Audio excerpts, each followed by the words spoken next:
What's going on, guys? Welcome back to the Hands-On channel. I'm glad you stopped by. Today I want to talk to you about something that I've been a little hesitant to talk about because I wanted to get all the facts first. And of course, we don't still have all the facts, and we may not ever have all the facts about this toxic chemical cloud that they decided to release over this town. What's it called? New Palestine, Ohio. Fairly small farming community, it sounds like, from my research. I don't live anywhere around there, thankfully, but the government's failures over and over and over points to incompetency of the current administration.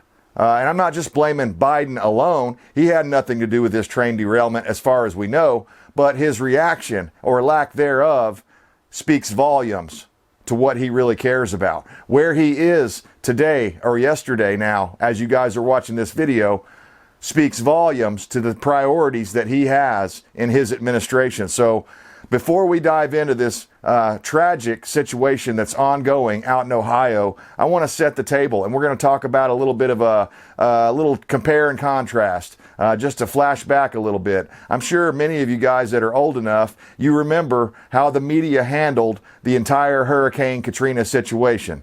First of all, they tried to blame George W. Bush for inventing the hurricane, or like sicking it on this certain population. And then because there was an overwhelmingly black population down there in some of those areas, they accused George W. Bush of not doing enough because he's racist. So this old trick of anytime there's a Republican president or a Republican leadership in the United States of America, the mainstream media goes after them, and brings out all the long knives, right? There's no holding back any of their accusations. They just go full force and say they're racist, misogynist, homophobic, and don't care about the poor people. That's what they always say. You fast forward to 2010, Deepwater Horizon happened out in the Gulf of Mexico. Barack Obama was the president, yet he didn't get blamed for one bit of that thing. In fact, they were saying and praising him as some sort of a hero for coming in there and strictly, cracking down on BP or whoever else was involved with that whole fiasco that happened down there. It's just obvious, if you have eyes to see, that there is a two-tiered system as it pertains to dealing with people and the media, right? The political parties and the media. So Deepwater Horizon, no big deal because Barack Obama was in charge. And of course, they used that to crack down on future oil drilling out in the Gulf of Mexico and places like that. And they shut a lot of that stuff down for many years, causing our energy prices to necessarily skyrocket, just like Barack Obama said he wanted to happen. So let's move on to another example here that we can point to. Under Donald J. Trump, there was a lot of wildfires going on out in California and stuff, as always. So they were accusing Trump of not reacting enough. They were saying that he didn't do anything to stop the wildfires and didn't care because they weren't his voters and stuff like this. Check this out. This is from the Huffington Post back when Trump was still president. I believe it was 2018. Trump's response to natural disasters is a window into his barren soul. That's the headline. Have you seen any headlines like that from the mainstream media or the Puffington Post talking about how Biden doesn't give a crap about the people out in Ohio, doesn't care about farmers, doesn't care about small town life? No, I haven't heard anything about it. But anyway, on to the train derailment. It's reported early on, it was reported that there were video cameras, I guess owned by the train company, that showed there was a wheel bearing that locked up on this train like 3 to 5 miles before it actually derailed. And I didn't know this, but apparently they have warning alarms on board the train, so the engineer should have gotten some sort of an alarm indicating that the wheel bearing was going bad. Maybe he was trying to push his luck. Maybe the indicator light inside the cabin didn't work. Who's to say? I'm sure there'll be an investigation, but will we ever find out what really happened, or will they just cover it up like everything else? My guess is cover up. So the feds say, of course, we can trust them, right? The feds say air and water is safe out there.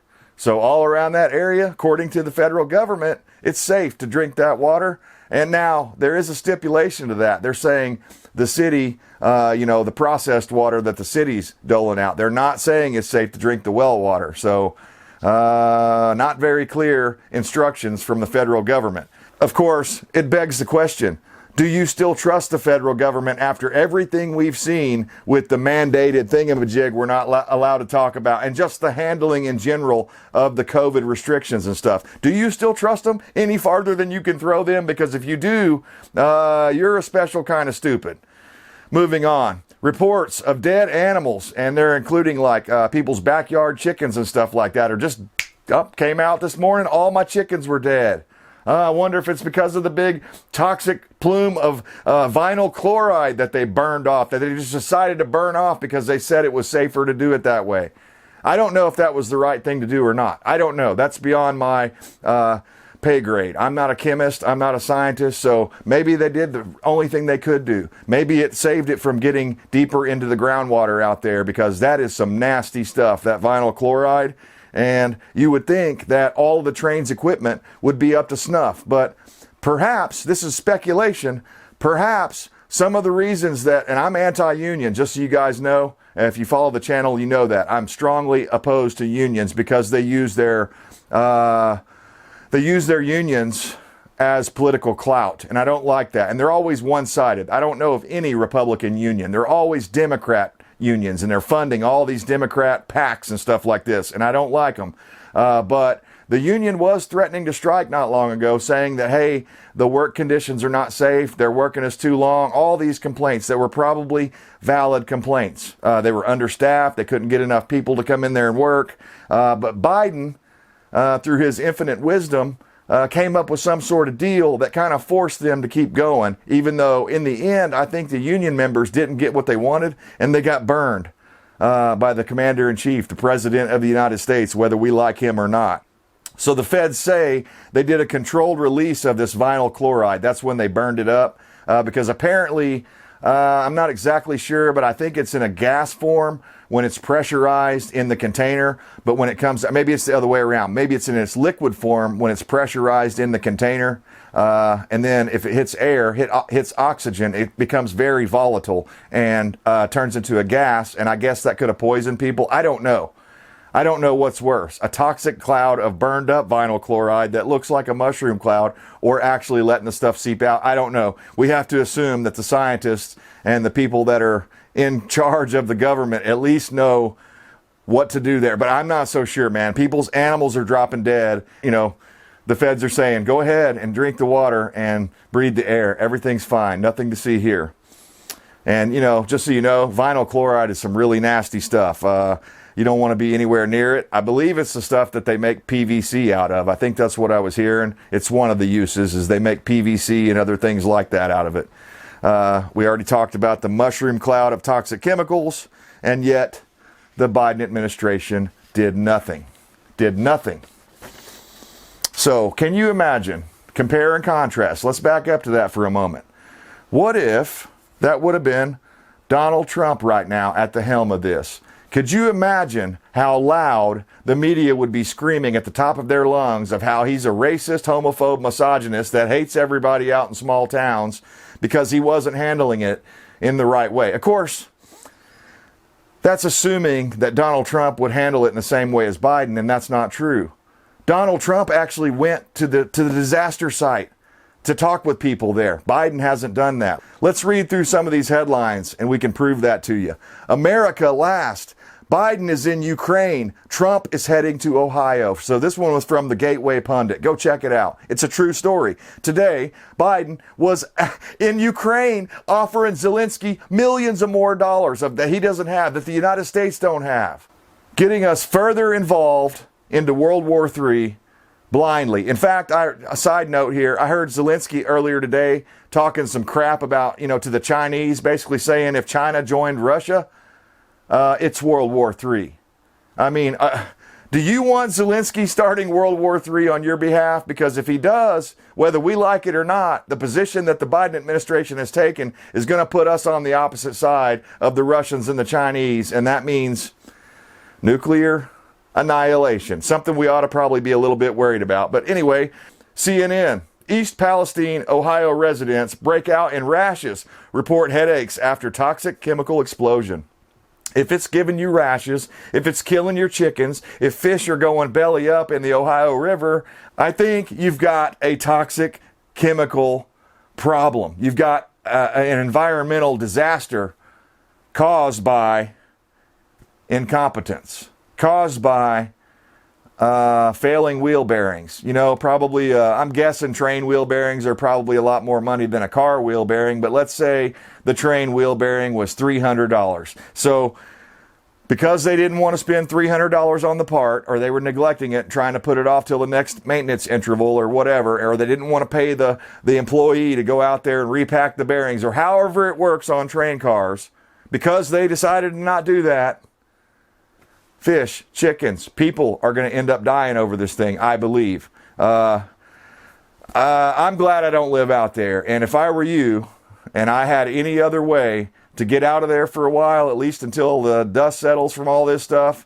I mean, you should be gone, long, long away from there. I mean, if it were me, I wouldn't want to go back for, you know, at minimum a month. I'd probably go find someplace to go, maybe go visit my family in another state and just hang out with them for a month or whatever until this thing blows over, because, I mean, it's just, you know, you don't want to end up, you might not die instantly. I'm not saying anyone's going to die instantly unless they go out and drink the poison chemical, but you could get cancer down the road or something like that. You could get some sort of other, you know, lymphoma or some other thing that could be devastating to your future.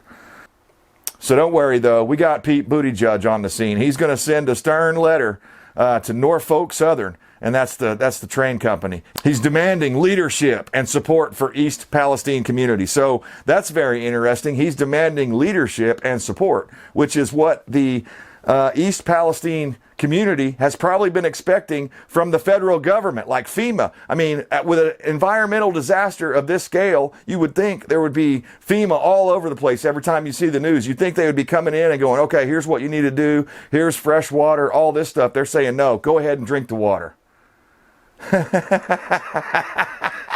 I mean, if we haven't learned anything from the thingamajig we're not allowed to talk about, is they want us dead. It's gotten so bad out there, guys. Even the liberals, the most left-leaning people that you can think of, are chiming in on this environmental disaster. Although the mainstream leftist media is not chiming in for some reason, but Rosie O'Donnell blasts official response to East Palestine train disaster. Nothing is being done, she says. And my God, I never thought it would happen. Maybe hell just froze over. I don't know. But I agree with Rosie O'Donnell on this one statement. Never thought I'd say that, but there it is. Last one here, we're going to talk about FEMA agrees to help East Palestine, but only after Trump plans Ohio visit. So literally like hours after Trump released his statement saying he's fixing to go visit the people out there that need relief and talk to them about, you know, what a real president should do. Biden hadn't been there. Instead, he's over there kissing Zelensky's ass for whatever reason, trying to get us into World War III. Everything this guy does is a disaster. Everything. Shooting down hobby balloons with $400,000, whatever they're called, you know, cruiser missiles. I can't remember what the Tomahawk missiles or whatever the hell they used. $400,000 to shoot down a, you know, $100 balloon, if that, a hobby balloon. I don't know how much they are. Telling us to look out for UFOs. What the hell is going on? We need the adults to step up and take charge of this country and put these people that are hell-bent on the destruction of the United States of America in their place or out of our country. Maybe we need to start exiling people and getting them kicked out of this country if they don't want to be Americans, and they're going to work in ways that are constantly going against classical Americanism. And that's what this has always been about. They can't stand this country. They've said it in their chants many times. No borders, no walls, no USA at all. And so, I tell you, citizens and people of East Palestine and whoever else around Ohio that's suffering from all this stuff, this is government incompetence. This is what happens when you vote for Democrats. Every time. Sometimes when you vote for Republicans it still happens, but not as often. Every time you vote for Democrats, this is the result. Disasters. And they don't get any blame for it. They'll blame someone else, anybody but themselves, because that's how they are. They're those people. When you catch them red-handed, they're pointing at the other person, saying that person is the problem. They're the guilty party, not them. They're caught red-handed, literally. And yet nothing. The media does nothing. So guys, let me know what you think about this environmental disaster. Is it as big a deal as I'm making it out to be, or is it no big deal? We should just move along, nothing to see here. Or should the mainstream media be doing their job and doing an actual investigative journalism where they go out and they find out what's going on, you know, boots on the ground, getting the real stories from the real people that are living there? I mean, my prayers go out for the United States of America, but especially right now, the people out in Ohio having to suffer under this incompetence that we're experiencing right now, because this is not how it's supposed to be. And I guarantee you, if Donald J. Trump would have been president right now, this wouldn't be going on. And you know, so many things wouldn't be going on. The border wouldn't be wide open. Fuel prices wouldn't be outrageous. Food prices wouldn't be outrageous. We wouldn't be on the verge of World War III. Nuclear annihilation. I mean, that's kind of a big deal. We wouldn't have, I'm not saying that the train derailment wouldn't have happened. It probably would have still happened. But Trump would have gone in there and sent in the Federal Emergency Management Relief people, FEMA, to take care of that deal. That's their, I mean, what the hell are they for if they're not going to go in and help with natural disasters like this? And I guess they're on the ground there, but they're not very big forces, not very big numbers. And they're not taking charge. They're leaving it up to other people because they don't want to receive the blame. We're in a lot of trouble, guys.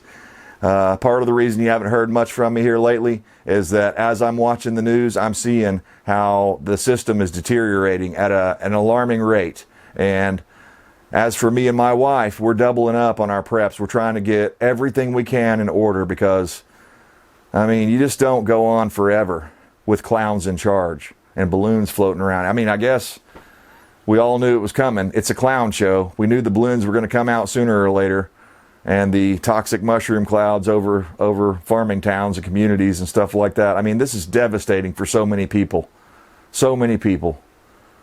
And what do I mean? I mean the incompetence of Joe Biden and his administration. But don't worry, they got the first LGBTQ person and the first, you know, this or that person. The identity politics rules the land in the Biden administration. They don't care about merit. They don't care about, you know, how qualified someone is. They only care about their skin color, their sexual identification, their weird perversions, their kleptomania, on and on and on and on. You know, you want to know who somebody is? Look at their friends. Look at the people they have around them. Biden has surrounded himself with communists. So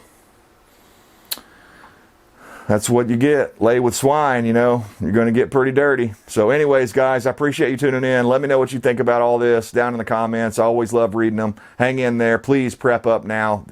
We're running out of time. I see the sands in that hourglass getting less and less and less every day, and many people aren't doing anything.